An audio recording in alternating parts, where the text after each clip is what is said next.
কেবল বাংলাদেশ নয়, বিশ্বকে বদলানোর মতো দুর্দান্ত আইডিয়া রয়েছে প্রফেসর ডক্টর মোহাম্মদ ইউনূসের হাতে। 3-0 থিওরি তার একটি ছোট্ট আইডিয়া মাত্র।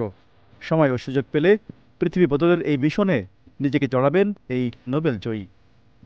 বিগত ৮ মাসে বাংলাদেশের কিছু মৌলিক বিষয় নিয়ে কাজ করেছে ইউনূস প্রশাসন, আর তাতেই বিশ্বের নজর এখন বাংলাদেশের দিকে। সংশ্লিষ্টরা বলছেন, ডক্টর ইউনূস আসলেই বিশ্বমানের খেলোয়াড়। অনুকূল পরিবেশ পেলে তিনি কেবল নিজ দেশই নয়, বৈশ্বিক পরিবর্তনেরও অংশ হতে পারবেন। সূত্র বলছে, বাংলাদেশের অন্য নেতারা যখন কেবল আগামী নির্বাচন নিয়ে ভাবেন, তখন ইউনূস প্রশাসন কাজ করে অন্তত এক শতাব্দীর বাংলাদেশ নিয়ে।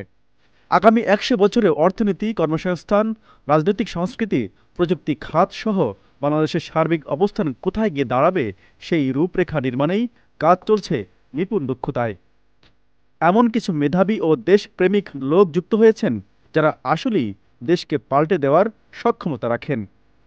আর এমন একটি কর্মঠ, সৃজনশীল ও বুদ্ধিদীপ্ত টিম সঙ্গে থাকলে বাংলাদেশ তো দূরের কথা, পুরো বিশ্বকেই বদলে দেওয়ার সক্ষমতা রাখেন professor doctor Mohammad Yunus. Z news, Dhaka.